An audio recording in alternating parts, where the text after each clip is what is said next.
municipais, sejam abrigos públicos, sejam abrigos de entidades de proteção animal, mas quando a medicina veterinária do coletivo, na verdade, começou a ser organizada, ela começou a ser organizada para atender animais que viviam nas fazendas. Então, a história da medicina veterinária do coletivo conduz a gente para situações muito múltiplas, né? Então, nós achamos que para lidar com tantos desafios, ela era a melhor estrutura e o melhor nome da medicina veterinária. Ela é muito desafiadora, né? Mas ela compõe o dia a dia das pessoas em todas as localidades do país. Deixa eu ver para passar aqui. Muitas vezes a gente tem se colocado frente a frente, né, com o sistema da medicina veterinária do coletivo, por situações como os desastres ambientais, por outras situações, por exemplo, como os casos, né, de crueldade, maus tratos a que são infligidos aos animais. E, na verdade, a medicina veterinária do coletivo é isso também, mas não é só isso. A gente tem outras áreas importantes, mas essas duas áreas, por si só, já seriam áreas incríveis e áreas que a gente poderia falar muito delas, né? Mas não é o caso aqui hoje da gente estar tratando. Então, tanto a medicina veterinária legal como a medicina veterinária de desastres, elas são áreas vitais na medicina veterinária do coletivo e precisam uma do apoio da outra para que, na verdade, o resultado seja satisfatório, não apenas para a comunidade humana, mas especialmente para as questões relacionadas aos animais. Então, como eu disse, né, ela surgiu nos Estados Unidos e em algumas universidades, os próprios serviços locais... Opa, nossa, está passando sozinha. Nossa, o que aconteceu? O que aconteceu? Ué? E, gente, aqui. Então, nos Estados Unidos, algumas universidades, elas começaram, sentindo a necessidade de desenvolver atividades nesses abrigos, elas começaram a se organizar. Então, a medicina veterinária do coletivo, ela é uma atividade de formação profissional que é multidisciplinar e, ao mesmo tempo, ela é transsetorial, porque ela envolve também profissionais de outras áreas de atuação no fornecimento de informação, conhecimento, para que as pessoas possam mudar suas práticas e seus hábitos em relação aos cuidados com os animais de uma forma em geral. Aqui no Brasil, a gente tem a primeira residência em medicina veterinária do coletivo, aconteceu no Paraná. Então, é uma área bastante importante, né? São 2 anos de residência, você tem que prestar um exame, mas a gente tem formado profissionais com muita qualidade, né? Então, para aqueles que se interessarem pelo tema, podem procurar pela gente, a gente vai poder estar orientando direitinho como vocês podem participar, né, desses cursos lá no Gecolab. E vou ter o privilégio, né, na Anhembi Morumbi, de ter um grupo do Coletivete que frequentemente traz temas, e esse período agora em especial da pandemia foi muito rico para trazer pessoas de inúmeros lugares, né, profissionais de áreas muito especializadas que contribuem bastante com a formação dos profissionais, futuros profissionais como vocês, né? E na USP também a gente tem a Liga Acadêmica de Saúde Única, que, na verdade, às vezes cada escola vai puxando um pouquinho mais para um lado, né, de trabalhar os problemas da interface da saúde humana, animal e do ambiente. Outras escolas vão formar mais os profissionais para agirem diretamente nessa área do coletivo que reúne os animais. Então, por exemplo, trabalhar a questão dos serviços de controle de zoonose, ou as coordenadorias de bem-estar animal, ou os abrigos de animais, ou mesmo outras áreas, né, que incluem, por exemplo, trabalhos com animais comunitários, cães, gatos, animais ferais, animais em situação de acumulação, enfim, é um universo grande. Então, essas áreas, como eu disse para vocês, elas se reúnem, né, formando uma interface bastante próxima, mas todas estão reunidas na medicina veterinária do coletivo, sempre pensando nas questões de saúde única. Faltam algumas, mas depois, na minha outra apresentação, eu vou colocar algumas coisas aqui para vocês também, tá? Bom, no caso da medicina de abrigos, né, o que na verdade a gente tem nos Estados Unidos é inclusive uma associação, né, de médicos veterinários que trabalham só em abrigos.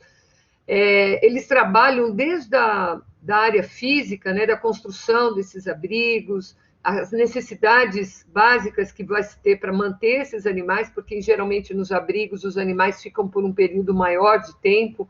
Aqui no Brasil, que a gente sabe é que muitas vezes eles ficam meses e até anos, né, abrigados, então é importante você pensar aquela estrutura física que vai prover, seja para cães, para gatos, ou mesmo para cavalos. A gente já tem essa situação no Brasil, né, um abrigo de equinos, que na verdade a gente possa prover os recursos essenciais para a qualidade de vida daqueles animais. Eu nunca gosto de dizer recursos mínimos, porque a gente nunca consegue fazer dessa forma nem o mínimo, então a gente tem que colocar os recursos que são essenciais para que aquele animal tenha qualidade de vida. Obviamente, vai se discutir questões ligadas ao controle populacional de cães e gatos, a medicina veterinária preventiva, o atendimento médico veterinário, todos os processos de resgate, né, e a inserção desses animais na comunidade, como eu já disse, cães comunitários, o manejo sanitário e epidemiológico, protocolos de segurança, protocolos de vacina e parasitários e programas de adoção.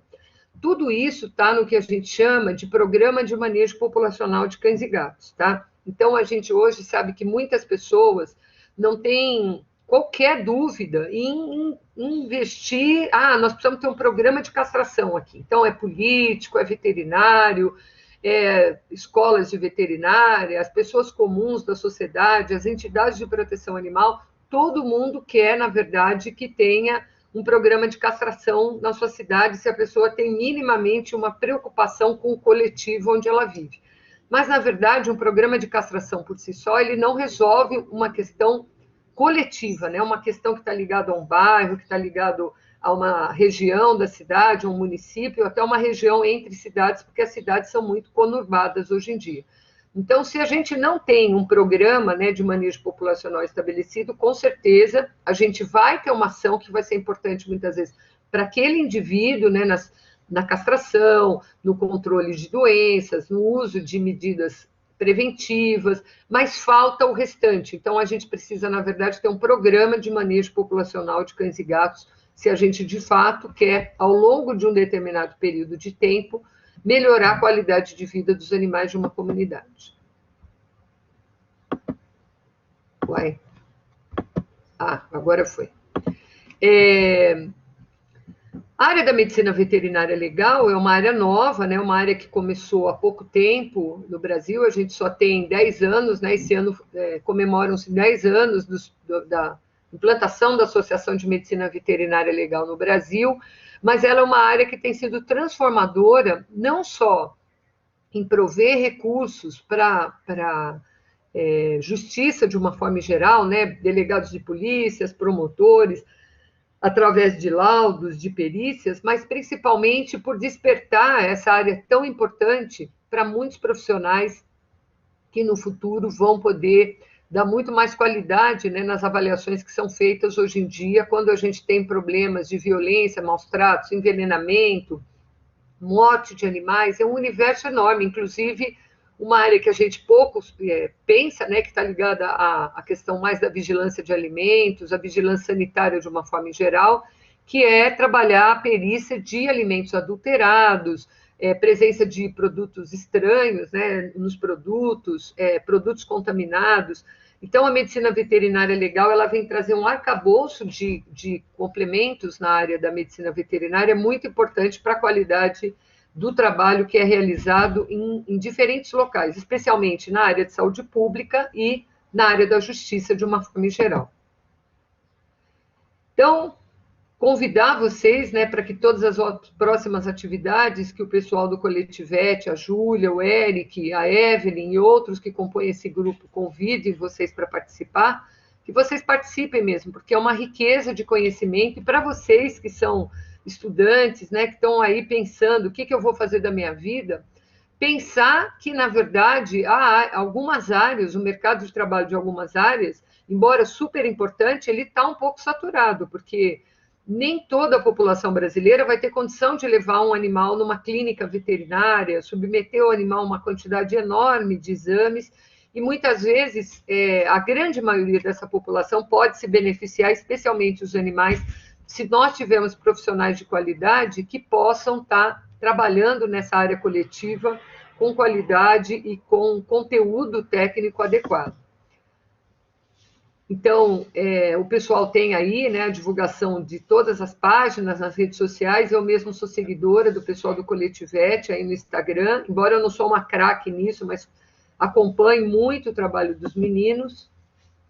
E, além de tudo, né, vocês próprios podem se integrar nessas equipes, porque a gente não aprende só com o outro falando, o outro dando exemplo, mas acho que uma forma importante da gente aprender é a gente entender o que os meus colegas, os meus pares, precisam de informação e de conhecimento para abrir mentes, abrir o coração, pensar em buscar mercados de trabalho, né? Então, esse é um ótimo caminho que vocês tenham a oportunidade com esse pessoal aguerrido aí do Coletivete. Então, a gente sempre tem muitas palestras, eu própria já tive várias vezes com vocês aí, não só presencialmente, mas mais recentemente virtualmente, né? E sempre estou indicando um amigo, um colega, e mais do que isso, né? O pessoal do Coletivete faz uma atividade de fato no campo, né? Com comunidades, com grupos, com locais como abrigos que precisam de atenção e controle, e essa é a melhor forma, né, da gente aprender e a gente crescer nessas atividades, porque quando a gente tem conhecimento, a gente gosta do que a gente faz e a gente exercita aquilo que a gente faz, com certeza o resultado disso vai ser duradouro e vai nos fazer refletir muito sobre as nossas escolhas e sobre as necessidades que, de fato, fazem com que, além do nosso reconhecimento profissional, que ocorre, obviamente, pela nossa remuneração, ele também possa fazer esse reconhecimento através da gratidão, né, daqueles que se beneficiam com esse trabalho, que não vai ser, muitas vezes, uma gratidão econômica, mas muitas vezes a mudança de um ambiente crítico, de um ambiente muito conturbado, onde os animais estão em situações bastante difíceis. Eu sei que esse momento, né, vocês estão querendo muito visitas técnicas, vocês estão querendo fazer esse trabalho, mas a prudência e o bom senso faz com que a gente precise aguardar o momento oportuno para fazer isso, e com certeza esses momentos vão aparecer. Por enquanto é importante vocês estarem ouvindo, estarem aprendendo, né, estar trocando conversas entre vocês a respeito disso, e acreditar que em breve vocês vão poder estar nessas visitas técnicas com muito mais qualidade, competência e conhecimento. Aqui, né, mais algumas amostras, né, do pessoal que faz trabalho com as visitas técnicas, os simpósios, como a gente já falou. Ali a gente tem a Lore, muito querida. Tenho eu também ali, que eu nem tinha visto, ó. Vou mostrar para vocês aqui, que foi o ano passado, eu acho, que nós tivemos juntos, e foi muito legal. Olha eu aqui, ó. Nem tinha me visto ainda, gente. Obrigada, viu, de vocês terem me colocado aí junto com vocês no Coletivete. Para mim é sempre uma honra, e eu queria agradecer e dizer para vocês que vocês serão sempre bem-vindos, né, nessa discussão. Agora, se você puder dar, Eric, como é que a gente faz para colocar a minha apresentação de fato? Ótimo. Agora, como é que eu faço, Eric? Deixa eu só ver. Não, eu acho que eu tenho que passar aqui na setinha, Eric, é isso? Ótimo. Obrigada, meninos. Bom, vamos lá, então. Deixa eu ver a nossa hora aqui. Tá. Bom, mais uma vez, então, eu queria agradecer muito o convite de vocês para estar falando sobre esse tema hoje.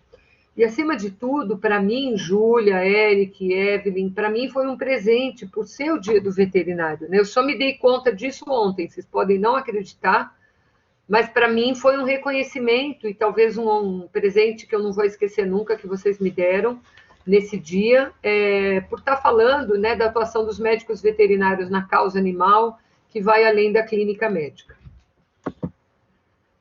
Então, quando a gente é criança, e eu imagino que a maioria de vocês que estão nos assistindo aqui devem ter passado por isso, a gente imagina, né, que salvar os animais, cuidar dos animais, é algo que nos move, né, nos faz ficar muito feliz, muito animado, né? Eu quando crescer quero ser veterinário.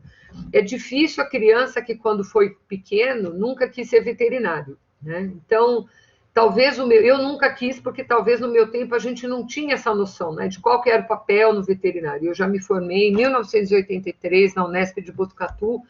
Esse ano eu estou fazendo 37 anos de formada e até no que eu vou mostrar para vocês tem um pouquinho, bem assim de forma sutil, um pouco dessa experiência profissional que me trouxe até o dia de hoje, tá? E, na verdade, quando a gente pensa, existem áreas tradicionais da formação da medicina veterinária, né? Em geral, a grande maioria dos veterinários vão para a área de clínica e cirurgia ou então para a área de produção animal, que são áreas que são muito disponíveis do ponto de vista de conteúdos dentro da formação da medicina veterinária. Além disso, uma área que talvez não seja tão conhecida, eu não sei exatamente como é que é a grade curricular de vocês, mas imagino que vocês têm toda essa parte de tecnologia, de produtos de origem animal, toda a parte de inspeção sanitária, tecnológica, né? A parte de defesa sanitária é uma área muito importante, a área de saúde pública, que são áreas tradicionais da medicina veterinária. Eu me lembro que quando eu estudava na Unesp em Botucatu, essas matérias eram matérias que a gente tinha, né, no mais para o final, nos 3 últimos anos de faculdade, e eram matérias muito desafiadoras, né, porque levavam a gente a trabalhar com situações que muitas vezes não faziam parte do nosso pensamento, já naquela época, do que seria a atribuição do médico veterinário no dia a dia do trabalho, por exemplo, entender de tecnologia, como é que você faz na produção de queijo, embutidos, produtos enlatados, pescado, produtos cárneos, produtos lácteos, enfim, era um universo enorme. E depois a gente tem uma visão dentro da própria faculdade de saúde pública que muitas vezes não é exatamente a visão do que está acontecendo dentro de uma comunidade, né? Eu tenho acompanhado a formação profissional de algumas escolas, e o que eu tenho visto é que tem escolas que têm um cenário que é mais favorável, né, para se discutir as doenças mais comuns, mas, por exemplo, na minha época, a gente discutia muito as questões de leptospirose e raiva. Hoje a gente discute muito pouco as questões ligadas à leptospirose, embora o ambiente seja favorável para isso, né? A gente tem muitas enchentes, inundações, falta de saneamento em muitas cidades brasileiras, e, na verdade, a gente pouco discute o acontecimento dessas doenças, né? E a raiva, graças às medidas de saúde coletiva que foram adotadas nos programas da raiva, nas últimas décadas, né, a partir dos anos 70 no país, a gente foi tendo uma mudança importante, né, na questão do controle, investimento muito grande na vigilância, na adoção de medidas preventivas, e isso tem surtido muitos resultados. Mas logo que a gente conseguiu avançar nessa área, a gente tem novos desafios, né? Primeiro a leishmaniose, mais recentemente a esporotricose, e outras enfermidades que andam por aí, como o mormo, que voltou a aparecer, né, nos cavalos, vira e mexe a gente ouve falar em aftosa, risco de brucelose e outras enfermidades, peste suína. Então, a gente tem que estar sempre atento que existe um universo enorme onde o médico veterinário pode estar inserido e desenvolver um ótimo trabalho. Além disso, nas últimas décadas, a gente vem percebendo, né, um investimento forte no melhoramento genético e na questão da biotecnologia.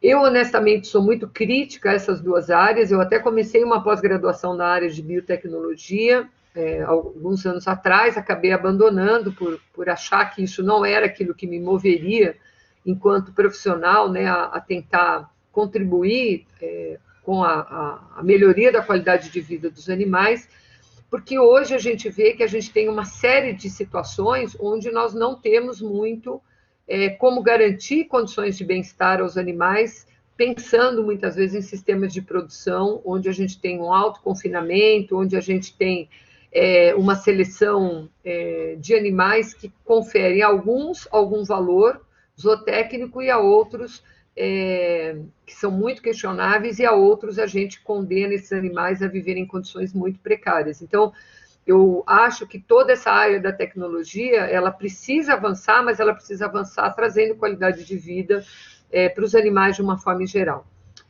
Além disso, né, a gente tem visto um crescimento da indústria farmacêutica, da indústria da nutrição, que tem sido bastante importante, né, tem trazido muita melhoria na qualidade de vida dos animais. Para vocês entenderem como isso é importante, na minha época a gente aprendia a fazer um balanceamento de alimentos para os animais, dos alimentos que eram possíveis, porque não existia praticamente ração, né? A ração Bons e Getz são da época que eu já estava na faculdade, que elas apareceram, e a qualidade delas era bastante precária, né? Hoje a gente tem isso claro, mas naquela época era o que a gente tinha.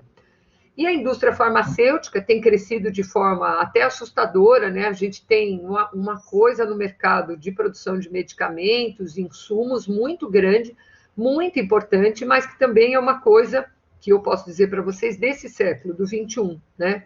Porque essa questão de nós desenvolvermos uma tecnologia de produtos especificamente para os animais, ela é extremamente importante, ela é muito valiosa, mas a gente tem que tomar bastante cuidado, porque muitas vezes a gente não tem conhecimento, né, não tem informação suficiente para tratar os seus próprios animais. Eu mesmo, enquanto médica veterinária, quando tenho os meus animais com problemas mais complexos, eu procuro colegas que têm uma qualidade profissional muito maior para poder fazer o acompanhamento, porque a parte da clínica e a cirurgia mudaram de uma forma muito forte, muito importante nas últimas décadas. Eu só acho que a gente tem que ter um pouco de cuidado, separar o joio do trigo, né? O quanto de fato a gente precisa de um mesmo produto com 350 nomes, né? Induzindo muitas vezes as pessoas, às vezes até o erro no emprego dessas medicações.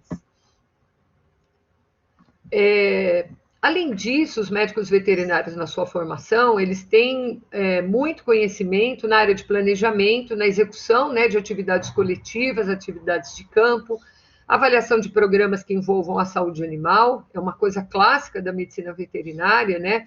E muitas vezes a gente pode achar que tem temas que não dizem respeito ao nosso trabalho, mas eu posso dizer para vocês, por experiência pessoal, que dizem respeito sim, e de forma muito forte, que é, por exemplo, trabalhar questões de saneamento ambiental, a erradicação de doenças parasitárias, né? Gerencia e avalia programas de saúde pública. Desculpa que o slide acho que desconfigurou na hora que a gente colocou aí. E o que a gente tem visto, de uma forma em geral, é que o papel do médico veterinário é um papel muito importante. Então, nos últimos anos, a gente teve, inclusive, a inclusão dos médicos veterinários nos núcleos de atenção de saúde da família, né, nas estratégias de saúde da família, porque mudaram depois a denominação. Mas, de fato, essa ferramenta que legalmente está instituída, né, reconhecendo o médico veterinário com um papel muito forte dentro da questão da saúde coletiva, ele tem sido negado muitas vezes por políticas equivocadas na área da saúde ou até pela descontinuidade de alguns programas que são essenciais, especialmente para as populações de menor poder aquisitivo. E só para vocês terem um entendimento do quanto é importante a profissão médica veterinária, no ano que vem a gente já está fazendo 260 anos do aparecimento oficial da primeira escola de medicina veterinária, né, que aconteceu na França. Então, uma questão muito importante da gente entender é que a medicina veterinária ela tem um valor enorme, porque todas essas discussões da epidemiologia nasceram na medicina veterinária, né? Porque os veterinários, na época, ajudavam a cuidar dos animais e os animais viviam, na sua grande maioria, em pequenos grupos, né? As pessoas tinham pequenas propriedades, pequenos grupos de animais e precisavam desses animais para poderem buscar fonte de alimento, para poder sobreviver em diferentes países do mundo, especialmente na Europa, onde nasceu as primeiras escolas de veterinário.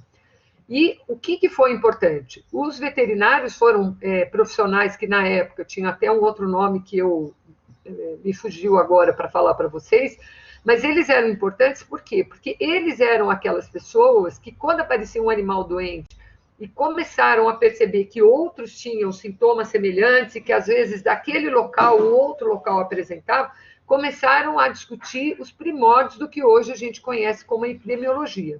Então, assim, eu acho que uma grande ferramenta que a gente tem na nossa formação profissional é a epidemiologia.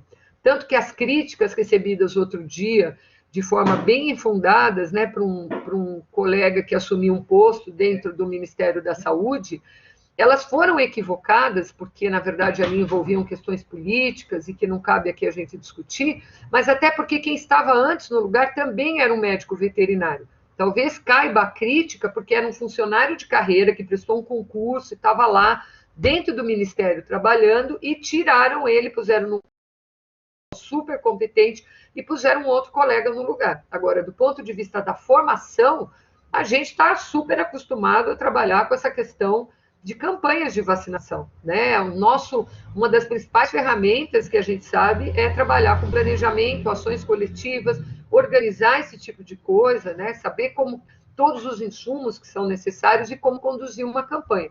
É lógico que entre animais e pessoas existem diferentes, mas o propósito e os cuidados de toda a cadeia, por exemplo, para vacinação, né, de toda a cadeia de frios, de toda a logística, a veterinária conhece muito melhor do que a grande maioria dos profissionais da área médica.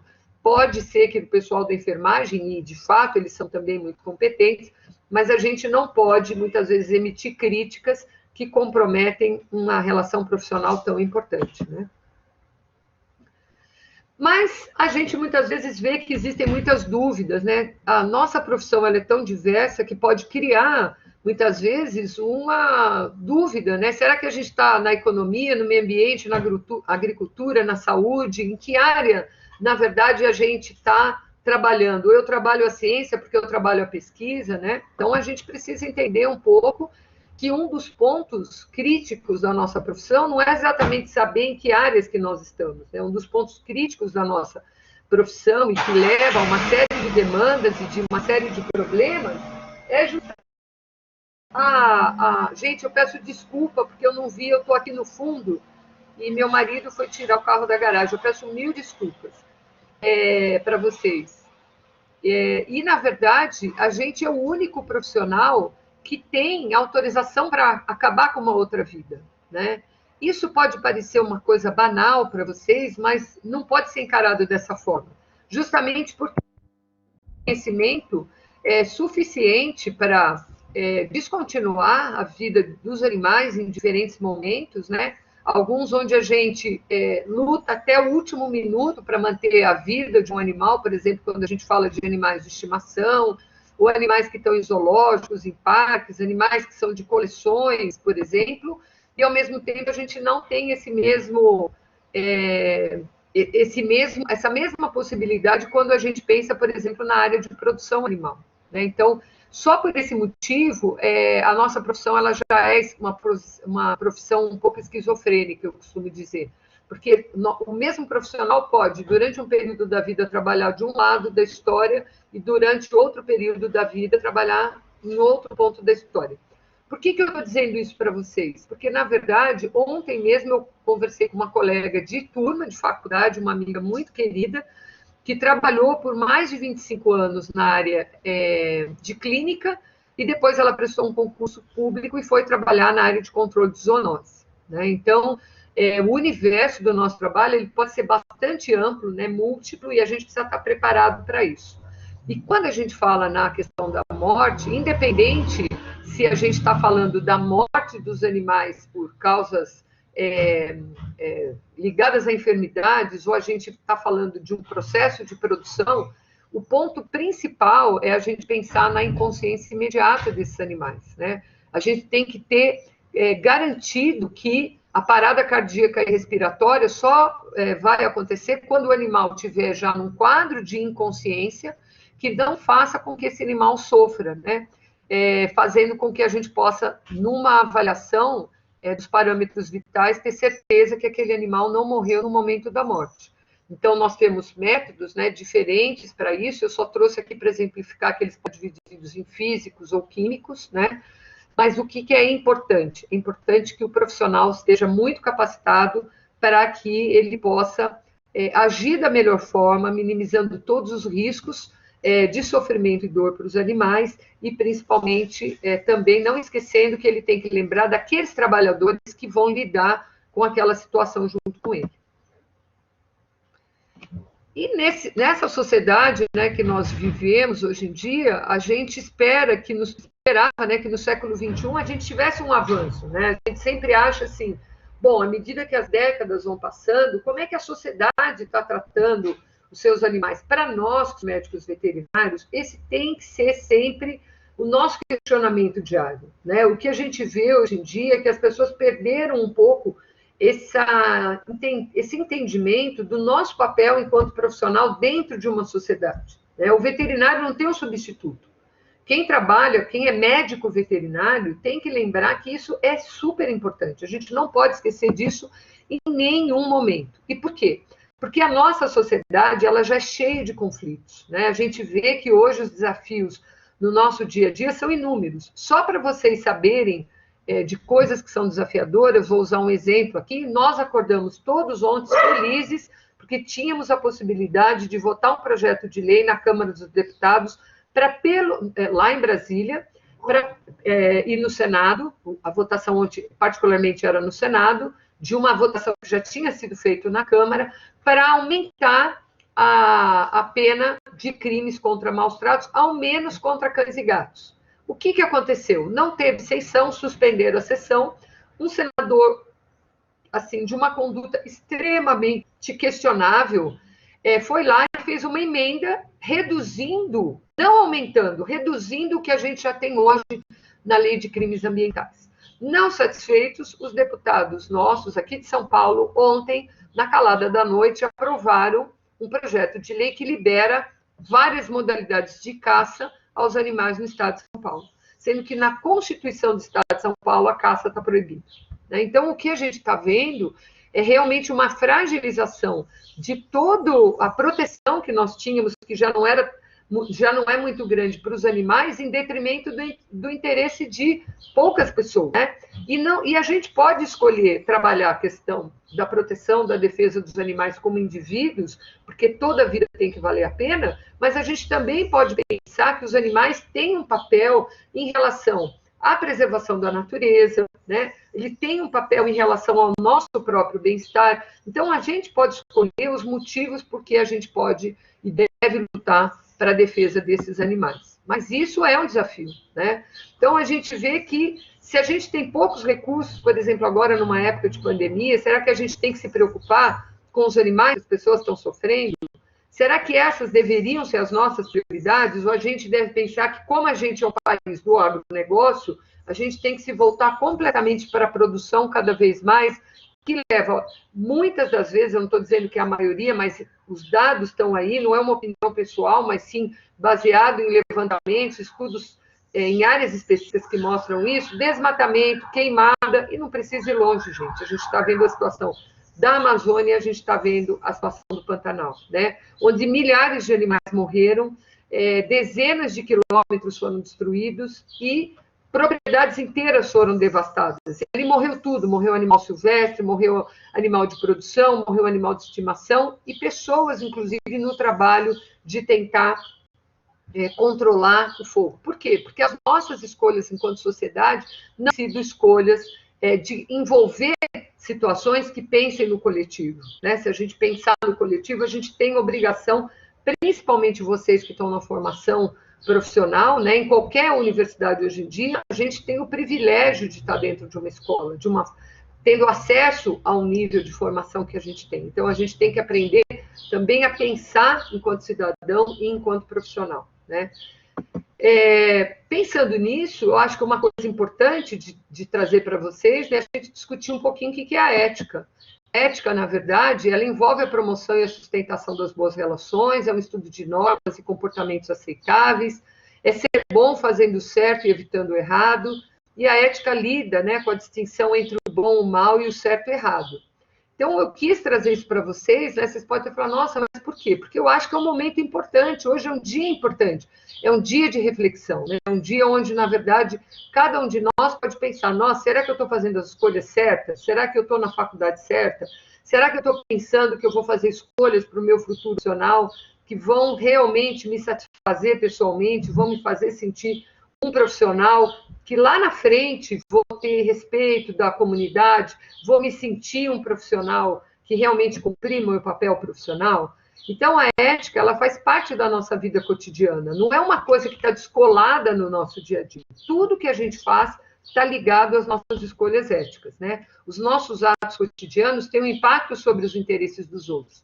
E o outro não é só um outro ser humano. O outro é a natureza, o outro são os animais. E para nós veterinários isso é mais forte ainda, né? Então a gente tem vários tipos de ética, que é a ideia de trazer esse desenho da árvore com algumas das éticas que fazem parte da nossa vida, é só para exemplificar para vocês, né? Se a gente for conversar com alguém da área das ciências sociais ou da filosofia, que a gente acha também que está distante do nosso dia a dia, e não está. O médico veterinário do coletivo, que está na medicina veterinária do coletivo, é o médico veterinário social, eu costumo dizer, que é o médico veterinário que está preocupado com a relação da sociedade com os animais, aonde esses animais estão inseridos, né?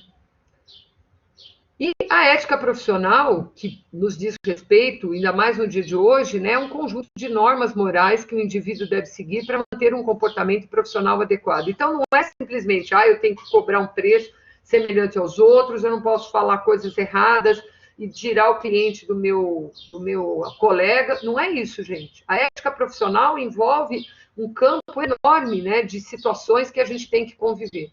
Ela é essencial em todas as profissões, além de ser fundamental para todo ser humano no ambiente de trabalho e na vida social, e permite que as pessoas vivam bem em sociedade. É um conjunto de normas, de condutas, que deve ser praticado no exercício de toda e qualquer profissão, e é uma ação que age no cumprimento dessas profissões, né? Então, qualquer profissional na sua área tem que ter ética muito bem definida. Ele tem que saber exatamente qual é o papel dele enquanto cidadão, enquanto profissional, em relação ao que ele faz, ao que ele recebe, ao que ele ensina, ao que ele faz pelas outras pessoas, pela natureza, pelos animais. E é o desenho geral do que é bom ou mal, do que é correto, do que é errado, do que é justo ou injusto, adequado ou inadequado. Na mente humana, é também interessante a gente pensar que cada dia mais, especialmente nesse século, né, com o advento das redes sociais, que são inúmeras, né, eu já nem sei mais quantos sistemas de comunicação a gente tem, então a gente tem uma falsa ideia que, nossa, tem muito conhecimento, né, tem muita coisa distribuída. Será que tem? Ou será que a gente tem uma replicação de muitas coisas e muitas delas que não servem para absolutamente nada? O que é importante para nós, enquanto profissionais, é olhar como a sociedade está enxergando os animais que fazem parte do nosso trabalho. Quando a gente escolhe ser veterinário, direto ou indiretamente, a gente está lidando com a vida dos animais, tá? Senão você tinha feito uma outra profissão. E os veterinários são os únicos que fazem isso. Alguém pode falar, não, mas tem os biólogos, tem os zootecnistas. Mas é importante a gente olhar como é que é o nome da nossa profissão. Nós somos médicos veterinários. E a área médica, ela por si só, ela tem um guarda-chuva que nos obriga a ter um olhar diferenciado para aquilo. O zootecnista é formado para trabalhar a produção. O biólogo é formado para trabalhar não o indivíduo, mas sim trabalhar e olhar um campo gigante que tem na formação deles, né, na área da saúde humana, da saúde animal, não, mas da conservação animal, né, eles não trabalham diretamente com isso, eles entendem muito, por exemplo, sobre comportamento animal, mas dificilmente você vê um biólogo trabalhando com animais domésticos ou com animais de estimação, tá? É muito difícil, então essa competência também tem que ser nossa, né? Então a gente muitas vezes pode ter críticas a como é que as pessoas será que têm que tratar os animais, mas também como é que nós consideramos os animais. Será que eles são, a gente considera eles como seres inferiores a humanos, então nós não devemos desperdiçar nossa compaixão com eles? E por que eu estou falando isso para vocês? Porque, na verdade, vocês não vão esquecer que eu disse que nós somos formados para trabalhar em salvar a vida deles sobre qualquer circunstância, quando eles são de estimação, mas eu posso simplesmente determinar a morte e acompanhar a morte dos animais, porque as pessoas estão interessadas em consumir produtos daqueles animais. Ou eles são iguais ou superiores e devemos tratá-los com respeito e humildade. Qual será que é o fiel da balança para cada um de vocês? Eles não precisam me responder. O que eu acho que é importante é vocês terem claro isso para vocês próprios, tá? A ética animal, ela estuda o comportamento ético, a sua aplicação no tratamento com os animais, é focada em que os animais sejam adaptados, felizes, bem cuidados, tenham um modo de vida digno e assegurar que eles não sejam mortos de forma injusta ou desnecessariamente. A ética do cuidado é uma outra área que diz respeito muito à nossa profissão, né? e eu gosto muito dessa afirmação do Dr. Raymond Anthony, que é um filósofo da Universidade do Alasca, e ele trouxe essa contribuição para nós num evento que nós estivemos juntos, né? E eu gosto muito de trazer aqui, quando se diz que se usamos ou possuímos animais, então temos uma responsabilidade definida pelo nosso papel de nos preocuparmos com as suas necessidades. Não importa que o animal, no fim de um determinado processo, a morte vai acontecer. O que importa é que eu garanta que essa morte seja feita da forma mais ética e com o menor sofrimento possível, e que durante todo o processo aquele animal tenha sido tratado como um ser vivo, de novo, com o valor de uma vida que vale a pena ser vivida. A ética do cuidado não enfoca apenas as questões de dor e prazer, mas em como nós interagimos com os animais. E por isso nós temos constantemente dilemas éticos, né? Que é um problema de tomada de decisão entre dois imperativos morais possíveis, nenhum dos quais é inequivocadamente aceitável ou preferível, né? Sempre a gente vai viver com essa dificuldade, sempre, né? Quando uma pessoa chega na clínica e fala para você, doutor, eu não estou dando conta mais de cuidar do meu cachorro, do meu gato, eu estou com muitos problemas financeiros, eu não consigo mais cuidar. E você olha e fala assim, mas ainda a gente tinha o que fazer para tentar melhorar a vida desse animal, né?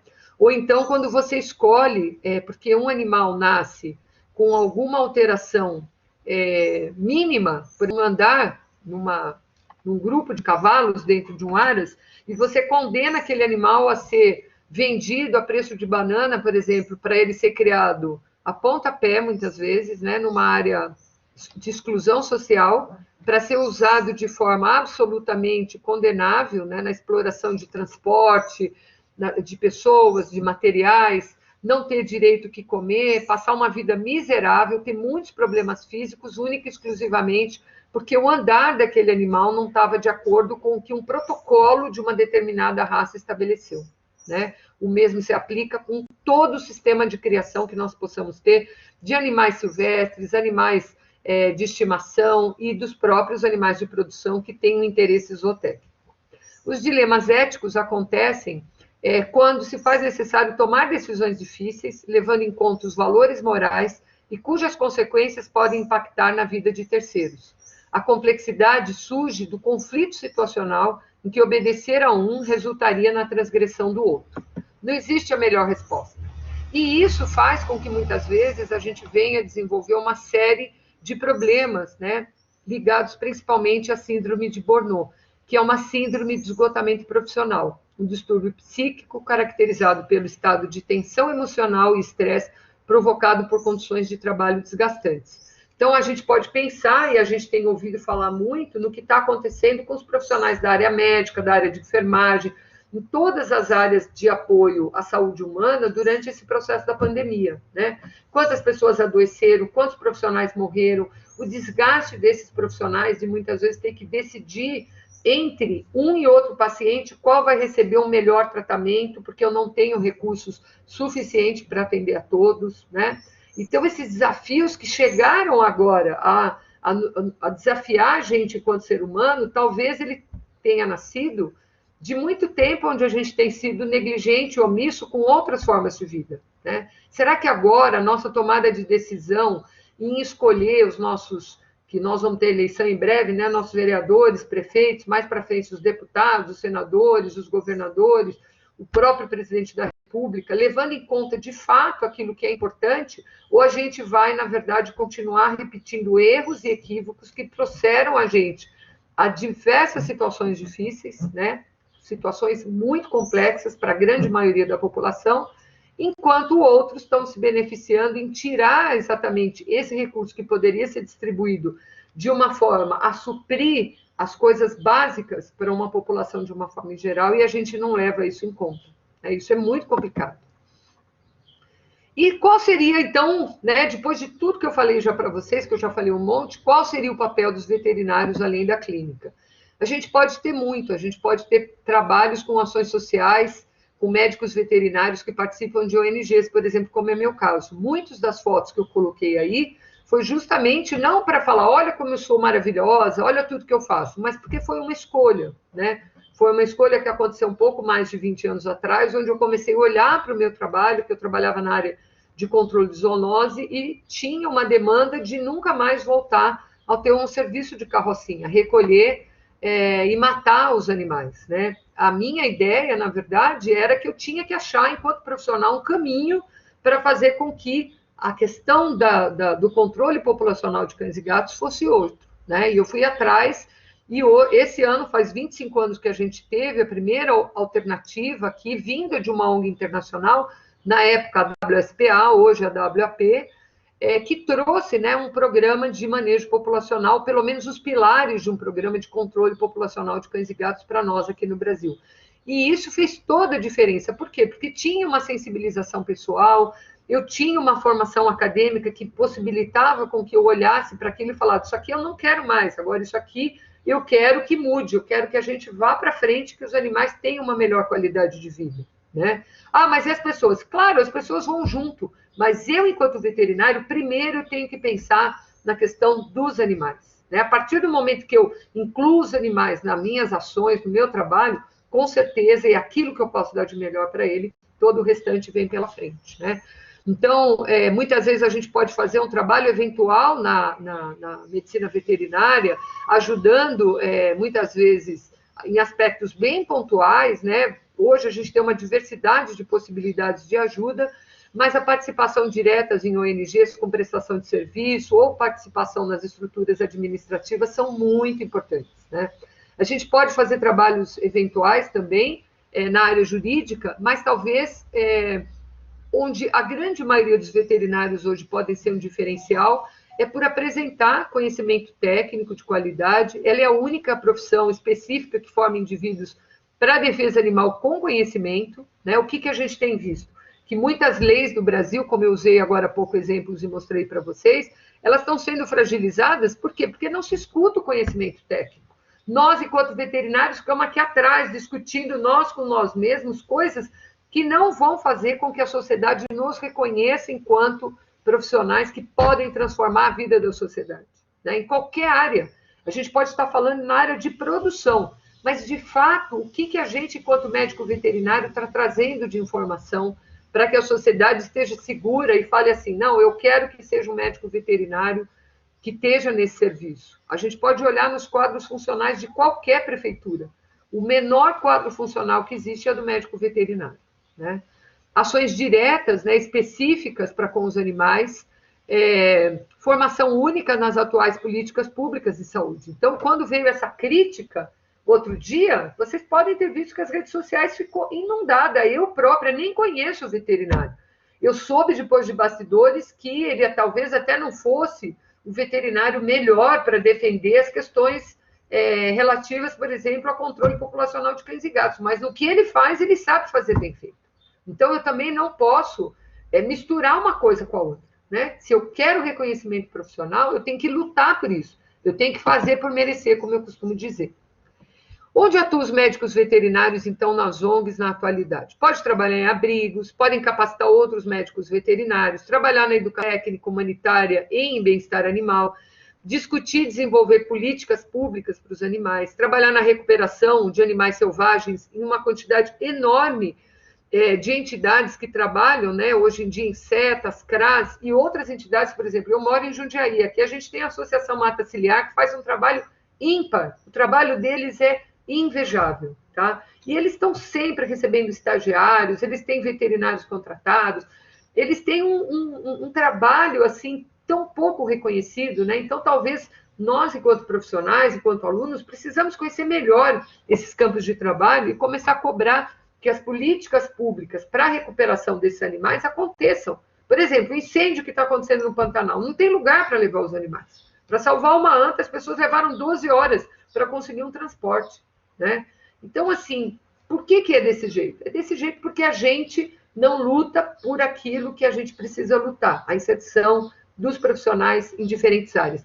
E reconhecer, eu também vejo isso muitas vezes, é muito ruim. Hoje eu já tive um dissabor, inclusive, com isso, mesmo sendo o dia do veterinário, de profissionais que, na verdade, estão interessados em ganhar dinheiro com a produção animal, não reconheceram o papel que nós também podemos ter dentro das organizações não governamentais, tá? Então, hoje a gente tem organizações não governamentais que contratam médicos veterinários para trabalhar, nós temos organizações que ainda precisam do trabalho voluntário, mas posso dizer para vocês que a alegria, a satisfação que você tem quando você ajuda e sabe que você fez a diferença, por menor que ela seja, para a vida de algum animal, para ajudar algum animal que precisava do seu apoio, não tem dinheiro que traga esse benefício para você. Nós precisamos ganhar? Claro que precisamos. Todo mundo precisa ter um salário digno para trabalhar. Mas a gente não pode fazer da nossa profissão algo mercantilista, que é o que muitas vezes a gente vê, né? E muitos trabalham com a parte de controle de população de cães e gatos. Só para vocês saberem, esse dado já tem mais de 2 anos, eu não consegui atualizá-lo no Conselho para trazer aqui para vocês, infelizmente. A gente já tinha, 2 anos atrás, no Conselho de Veterinária em São Paulo, mais de 300 organizações não governamentais conhecidas pelo Conselho, e nem todas tinham responsável técnico. Era um pouco mais da metade, à época, que tinha o médico veterinário como responsável técnico pelas atividades desenvolvidas, né? E aqui, para mostrar um pouquinho para vocês que na medicina veterinária do coletivo cabe tudo isso que a gente falou, né? Cabe tudo aquilo que a gente já abordou agora há pouco nos slides do Coletivete. Então, aqui mostrando também um pouquinho do trabalho comunitário. Aqui é uma ação que a gente recebeu vacinas. Eu faço parte de uma ONG aqui em Jundiaí, o Grupo de Voluntários para a Valorização da Vida Animal. Nessa primeira foto estou eu vacinando a doutora Virgínia, segurando um cachorrinho de uma família de alta vulnerabilidade, era um bairro de alta vulnerabilidade, nós recebemos essas vacinas, né, e aí a gente organiza trabalhos na comunidade, para quê? Para diminuir a incidência de cinomose, diminuir a incidência de parvovirose, fazer uma atividade de educação, de informação, a gente sempre leva, é um momento que muitas vezes você vai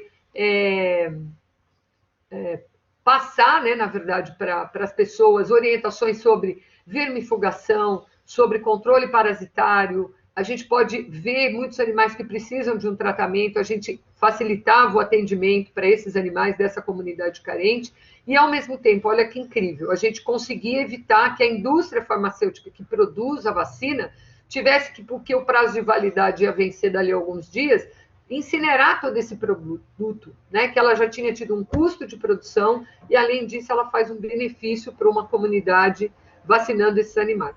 E a gente via a melhora, né? A diminuição dos casos de sinomose, a gente vê sempre nessas comunidades tão vulneráveis. A formação, né, e a transformação, a gente tem muito orgulho, aqui é uma outra ONG que eu faço parte, que é o antigo ITEC, Instituto Técnico de Educação e Controle Animal, que a partir de 2021 vai se chamar só IMVC, Instituto de Medicina Veterinária do Coletivo, onde a primeira nossa grande atividade foi instituir o curso de formação de oficiais de controle animal, conhecido como curso FOCA. Nós já fizemos 41 desses cursos, de 2005 até 2020, a gente teve um no comecinho do ano, e nós já formamos mais de 3.000 oficiais de controle animal, que no começo dessa atividade eram os antigos laçadores, que retiravam os animais da rua e depois mantinham esses animais durante 3 dias nos serviços de controle de zoonose, depois eles eram eliminados de formas muito cruéis, né, na maioria dos locais, e hoje essas pessoas fazem um trabalho, né, eles são agentes de transformação social, porque aprendem não só a lidar e a entender aquela comunidade, mas interagir, né, com toda a sociedade. E eu tenho orgulho de fazer parte desse grupo desde a fundação, que também é uma ONG, né? O IMVC é uma ONG constituída só por médicos veterinários, que atualmente tem como presidente a doutora Rita Garcia.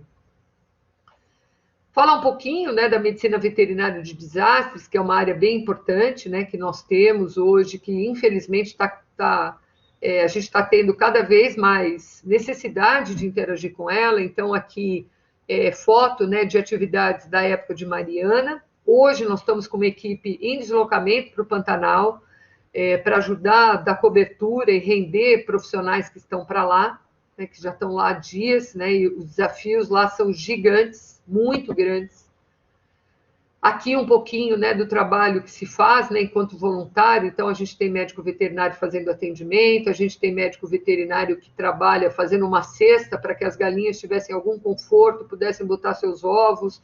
A gente tem médicos veterinários que trabalham no resgate de animais que ficaram presos, né, e também presos muitas vezes nessas situações. Aqui as fotos já são de Brumadinho. E a gente tem médicos veterinários, como aqui em cima, o doutor Arthur Nascimento e a doutora Carla Sassi, que, além de tudo que faziam, também ajudavam no transporte para levar alimento para os animais que não tinham podido ser removidos ainda, que precisavam de atendimentos especiais onde estavam na época do desastre de Brumadinho. Aqui, né, abrigos temporários, então, às vezes, o carinho e o afeto, né, aqui uma veterinária muito querida, fazendo uma atividade com mãe e filhotes, num abrigo na época de Mariana, eu fazendo a mesma coisa, né, aqui ajudando com tratamento homeopático em animais que estavam muito traumatizados pelo acidente, fêmeas que deram cria, em condições muito adversas, né, que fizeram com que eles mudassem completamente o seu comportamento, nunca tinham ficado fechados, de repente ficaram fechados. Cavalos, só para vocês entenderem, na época de Mariana a gente teve mais de 600 cavalos foram recolhidos, só na região de Mariana, mais de 800 galinhas. Então, não é só cachorro e gato que, na verdade, faz parte do nosso dia a dia, a gente tem que estar lá para contribuir, para ajudar. E tudo isso, né, esses acidentes criaram muitos programas, muitas áreas de trabalho, graças aos voluntários que tiveram nesses locais e que começaram a abrir portas de caminhos de formação profissional. Então, a UniBH hoje tem um curso de formação para resgatistas, né? A gente viu a formação de muitos de nós fazer um curso de bombeiro civil.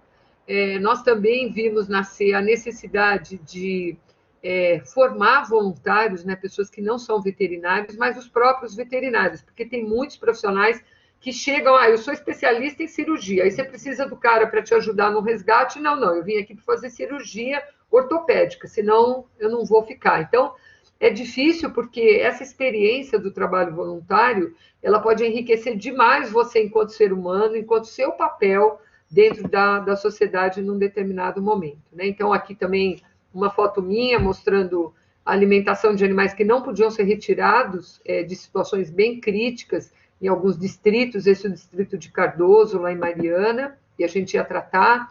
Aqui um sobrevoo com a doutora Anelisa Cardoso Ribeiro, que é promotora de justiça, trabalha no CDF, que é a Coordenadoria Estadual de Defesa da Fauna.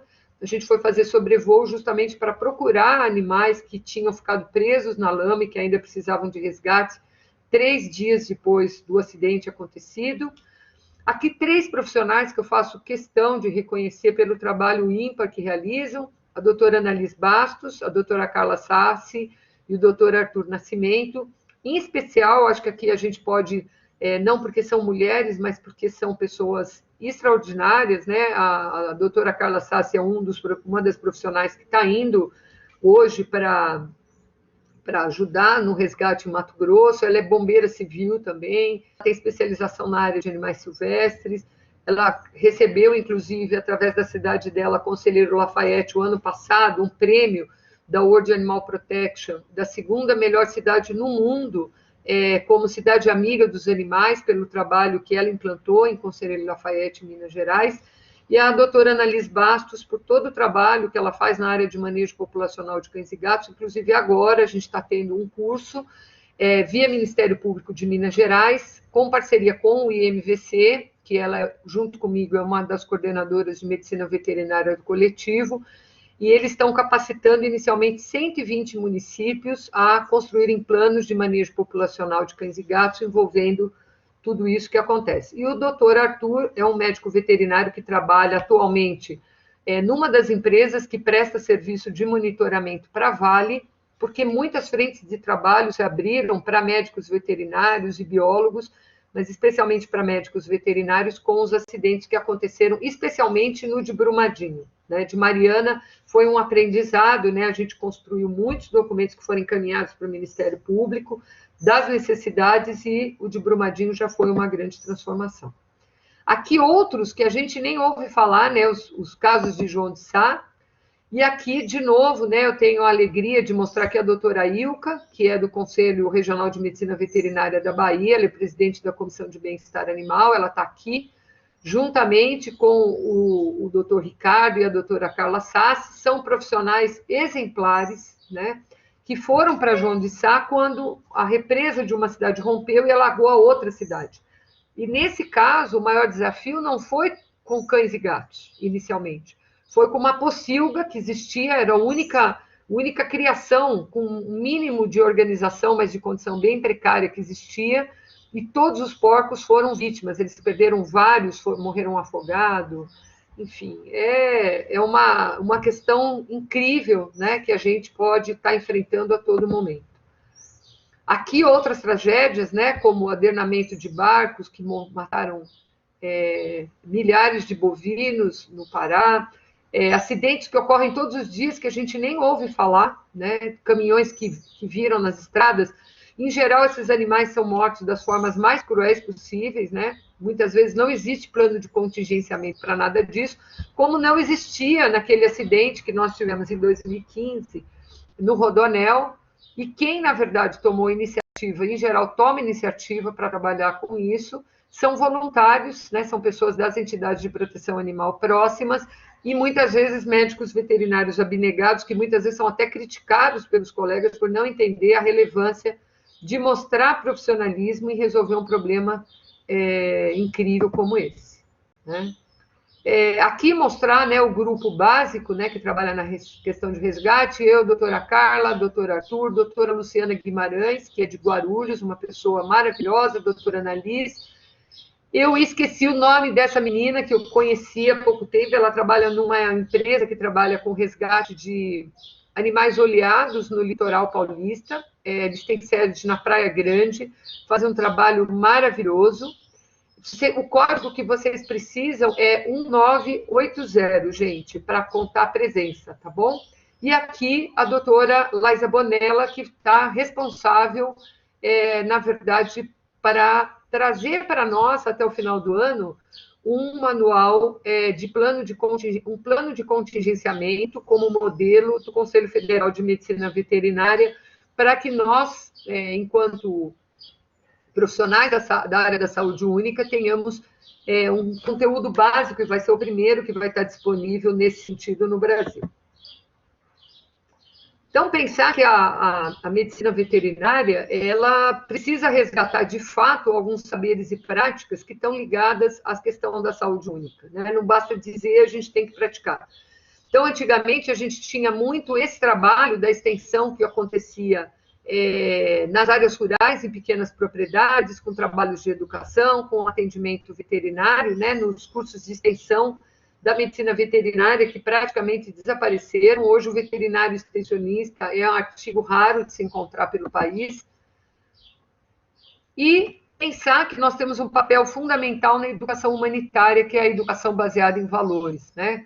Que a gente precisa contribuir para o desenvolvimento de atitudes, pensamento crítico e autoestima. Mas para a gente chegar nisso, a gente tem que, na verdade, entender qual é o nosso papel, né? Como é que, na verdade, a gente pode trabalhar essa demanda no dia a dia com os nossos próprios valores, né? Então, construir um valor de cidadania adequado significa que a gente tem que ter sensibilidade para essa questão, né? Saber olhar, saber enxergar com menos crítica e mais ação, compreender de fato o que está acontecendo naquele momento, agir com responsabilidade e com competência para que de fato a gente possa transformar o mundo de uma forma onde os animais possam ser reconhecidos, tratados, e nós possamos ser reconhecidos como profissionais responsáveis pela saúde e pelo bem-estar desses animais. Eu tive a oportunidade também de trabalhar com materiais técnicos, né? Então é uma outra área bastante importante, que é construir conteúdos que levem não à definição dos fatos, mas sim a que as pessoas possam ter um pensamento crítico, né, em relação aos animais e ao que se faz com eles. Da mesma forma, a gente tem um vídeo, né, o Silvestre Não é Pet também, que foi... eu fui coordenadora desse, né, não só do rodeio, de que lado você está. Foram trabalhos muito importantes, são super atuais e vocês conseguem achar no YouTube para assistir os pedaços ou ele todo. E já caminhando para o final aqui, lembrar vocês que nós vivemos num país desigual, né? Então, a gente tem dados aqui do PNUD que nos classificam enquanto população nas áreas de maior e menor vulnerabilidade. E, para nossa surpresa, já dados de 2017 indicavam que 54,8 milhões de pessoas, ou seja, mais de um quarto, hoje a gente já tem um terço da população brasileira, vive no nível da pobreza ou abaixo do nível da pobreza. Então, acho que é algo para a gente pensar. Essa população ela tem os mesmos direitos que a população restante do nosso país. Elas convivem querendo ter qualidade de vida, segurança, mas estão distribuídas de forma com muita vulnerabilidade, né? Então, aqui a gente pode olhar, né, nessa classificação, quem tem maior e menor grau de pobreza dentro da população brasileira, e é interessante que a gente observa que nós vivemos numa situação bastante privilegiada, né, no nosso país, e todas essas pessoas têm animais, e esses animais precisam de cuidado e precisam de atenção. Quando a gente criou o grupo de resgate, só para vocês entenderem, ele veio de uma demanda que foi abraçada pelo Conselho de Minas Gerais. Agradeço muito ao professor Bruno Divino, que é presidente do Conselho de Minas Gerais, onde eu sou colaboradora em diferentes ações no Ministério Público, no Conselho, na Universidade Federal de Minas Gerais, na UniBH, onde, na verdade, a gente pode entender que criar um grupo de resgate de animais em desastre significa realmente superar desafios.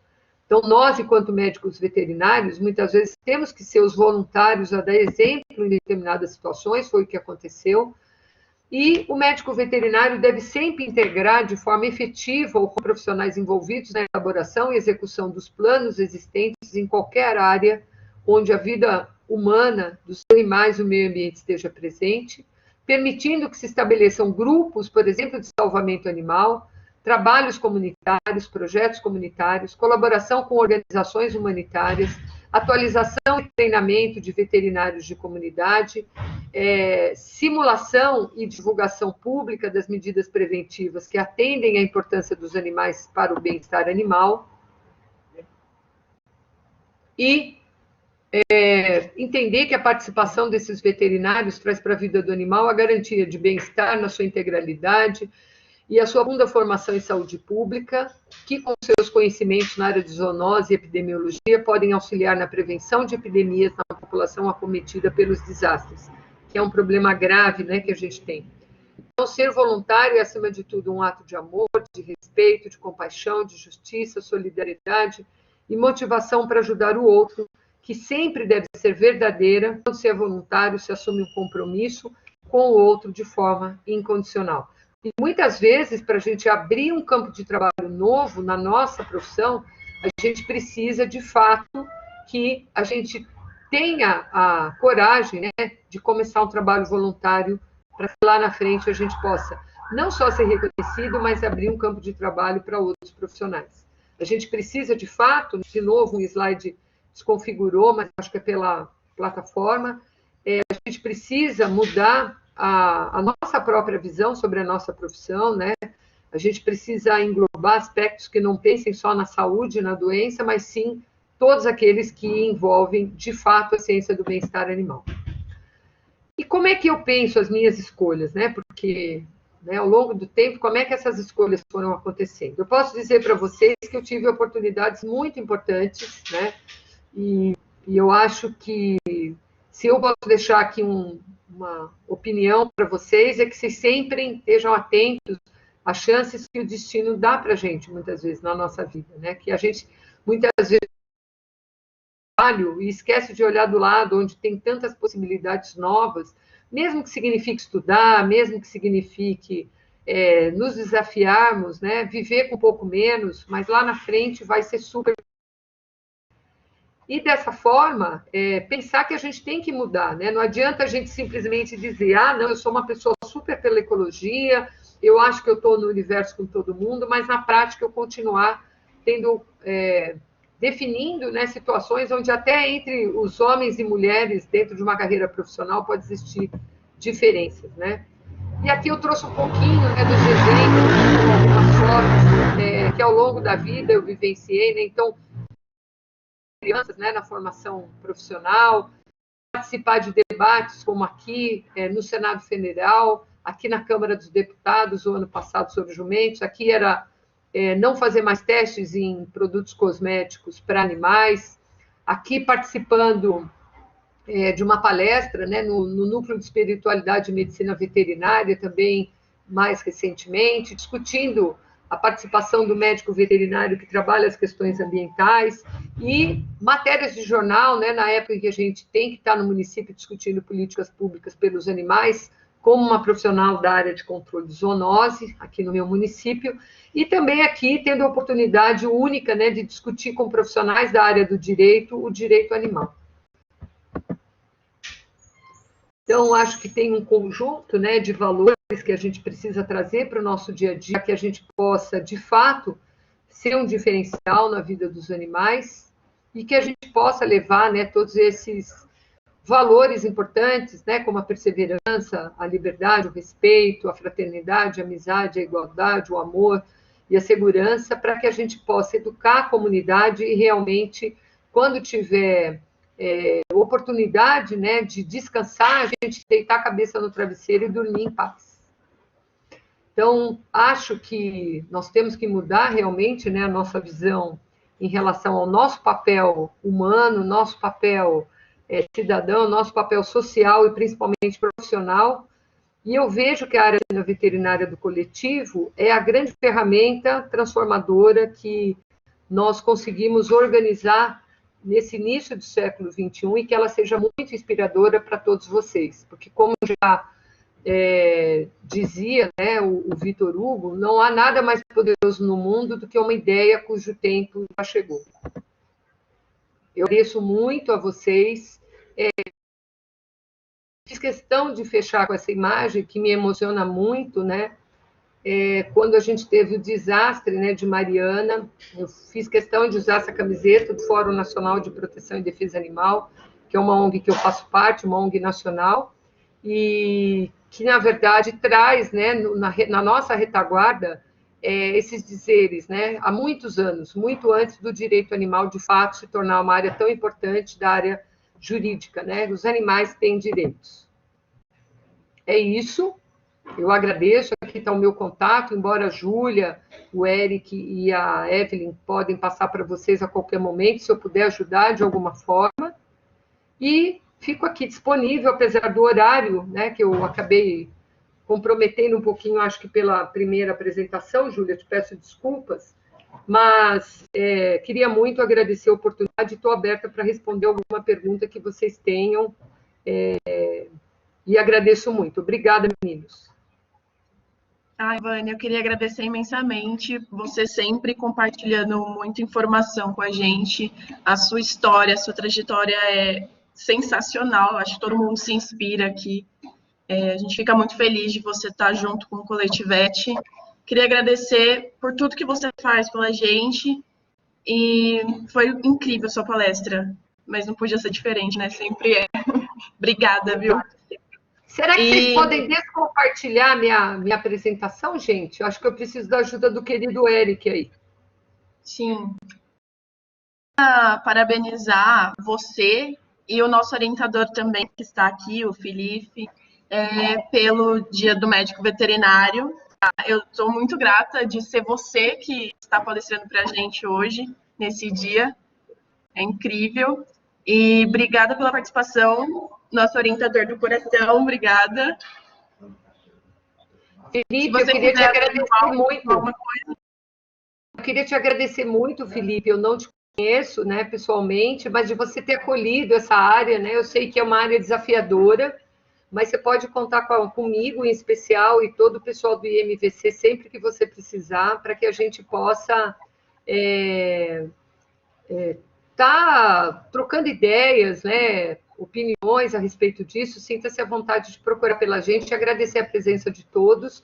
Me parece que tinha uma pergunta que passou agora e eu não consegui ler, porque entraram outras, Júlia. Talvez tenha uma pergunta ainda que dê tempo da gente responder, não sei. Tem um chat, e logo depois das perguntas, pessoal, para vocês não esquecerem, a gente vai fazer o sorteio, tá? Só para relembrar. Vânia, você precisa que eu leia a pergunta para você? Na verdade, eu não sei onde eu acesso aqui, era bom que você lesse. Olha, alguém pediu meu e-mail é vania.vet, com V, @gmail.com, e o código, Amanda, é 1980. Isso, muito obrigada, Eric. Ó, a Bianca está perguntando, as equipes no Pantanal ainda estão buscando voluntários? Aceitam estudantes de medicina veterinária? É assim, olha, antigamente a gente aceitava sim, tá? Atualmente, todas as pessoas, a gente aprendeu com o tempo, precisam passar por capacitação. Então, no final do ano, a gente vai ter uma capacitação, se Deus quiser, que a parte teórica vai ser virtual, mas a parte prática vai ser lá na UniBH, em Minas Gerais, tá? Eu posso depois passar para a Júlia, para o Eric, para a Evelyn, os contatos, tá? Porque a gente está aguardando essa questão, mas a gente tem o GRADE São Paulo, eu vou passar depois o contato para a Júlia, para que vocês se voluntariem, porque a gente vai fazer um curso de capacitação também, provavelmente em janeiro, na Uniso, em Sorocaba, porque um dos nossos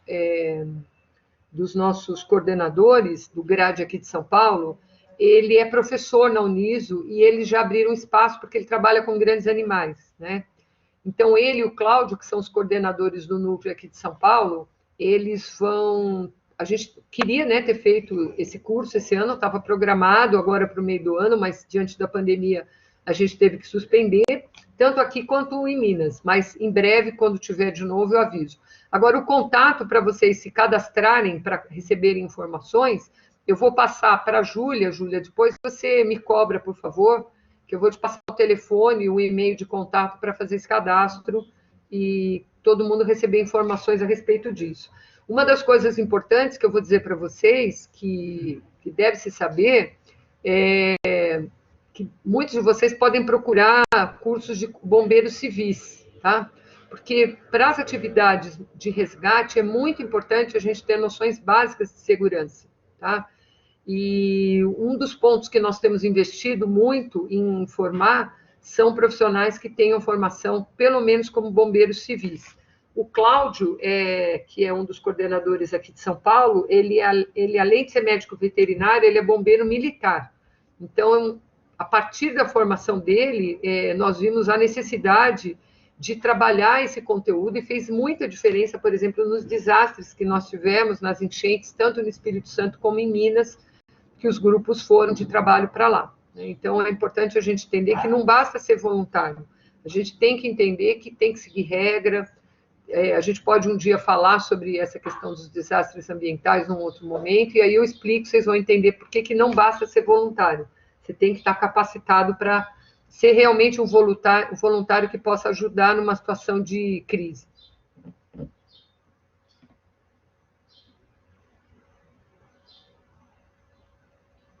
Isso mesmo, Andressa. A Andressa está dizendo que é muito importante, ela disse que fez um curso de bombeiro civil, ela já pode ser uma fonte com vocês de saber onde tem esses cursos, quando eles são disponíveis, os conteúdos, muito importante, viu?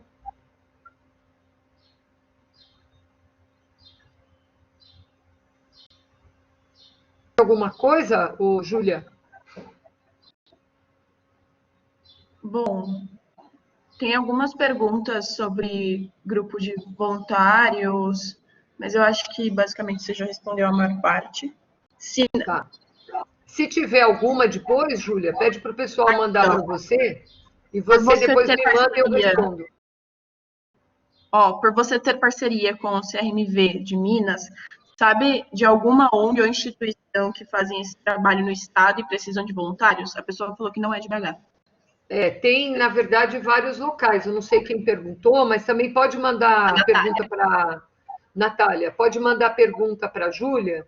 Tem vários locais, tem pessoas muito boas que eu posso passar o contato e você depois conversar, porque independe do conselho. O que, na verdade, eu só queria deixar claro é que foi muito importante, tanto em Minas Gerais, a participação do conselho, através do Dr. Bruno Divino, tanto principalmente no acidente de Brumadinho, né? Porque isso também tem a ver com a pessoa. Como no Espírito Santo, quando a gente teve aquela enchente, em Iconha, Vargem Grande, nós tivemos uma participação fundamental do Dr. Marcos Brown, que é presidente do conselho de lá nessa área, e ele mesmo nem conhecia nada dessa área. Então, a gente acabou estabelecendo pontes que são super importantes nessa área, e isso tem muito mais a ver, não com o papel só do conselho, mas com o papel do profissional, né? Do profissional entender que precisa. E foi muito importante porque a gente era todo mundo de outros estados, né? O pessoal era de Minas, o pessoal era de São Paulo, e aí, quando chega, você ter a referência do conselho, o conselho ajuda a organizar a defesa civil, a conversar com o corpo de bombeiros para você poder ser bem recebido, né? Porque o GRADE, como eu disse, é uma força-tarefa do Fórum Nacional de Proteção e Defesa Animal. É ali dentro que o GRADE fica. Ele está registrado com esse nome e é um trabalho do Fórum. Mas a gente precisa dessas parcerias para poder fazer um bom trabalho. Então, além do trabalho do resgate, da alimentação dos animais, do atendimento médico, foi feito vacinação desses animais, foi feito trabalho de educação e informação, se ajuda muitas vezes a organizar aquela comunidade, né? Enfim, tem muita coisa importante.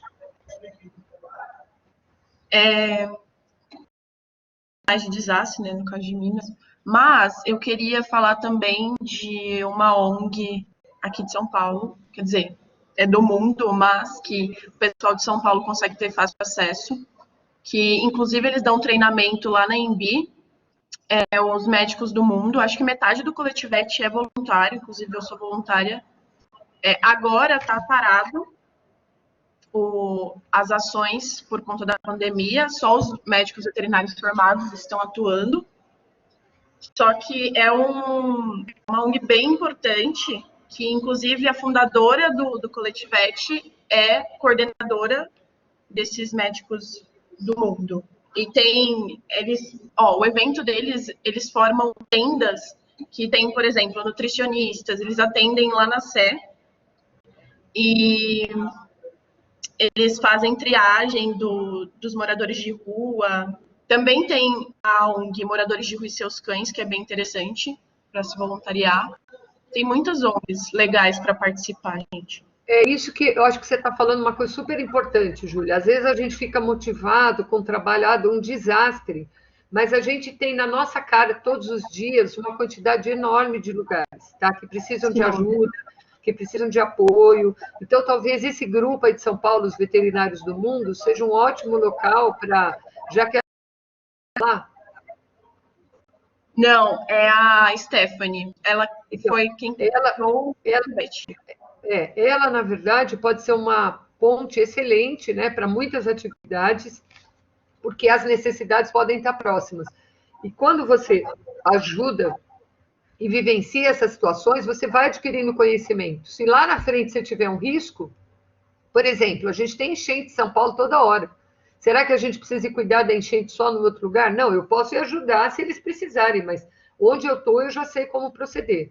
Porque uma coisa que eu não falei, a gente precisa estar atento, é com a nossa própria saúde, né? Eu falei muito da nossa saúde mental, mas a saúde física também. Então, nesses trabalhos, a gente aprende muito as questões da importância de vacina, de cuidados de saúde, de preparo físico, né?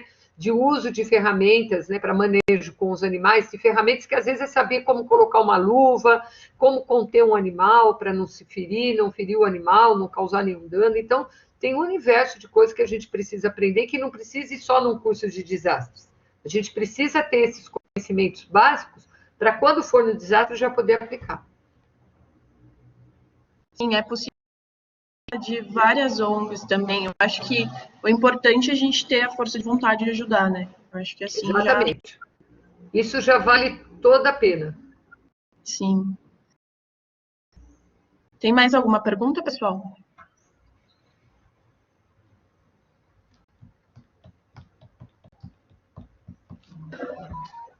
Não?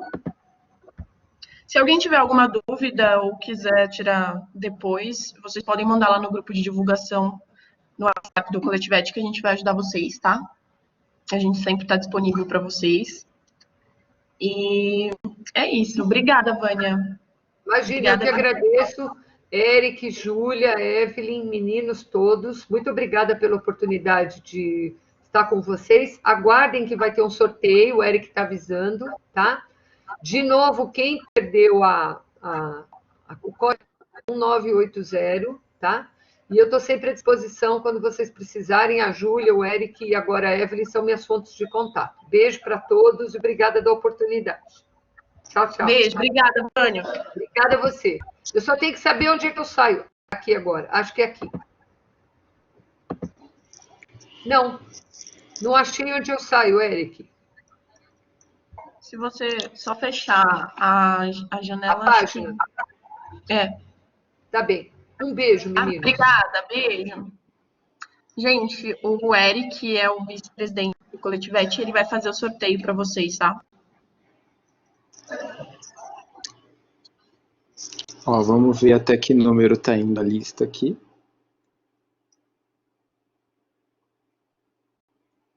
Sessenta e três.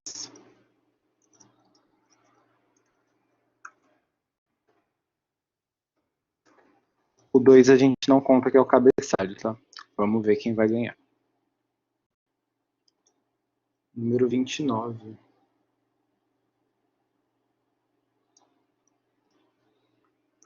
Juliana Alves Pereira. Tá aí?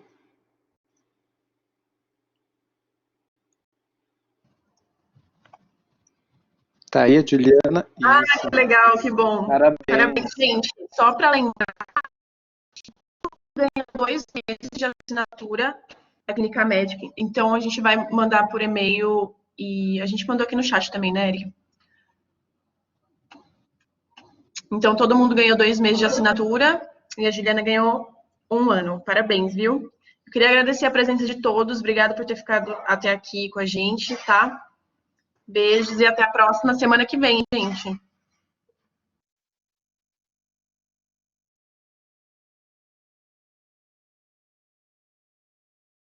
Letícia, você levantou a mão. Você tem alguma dúvida?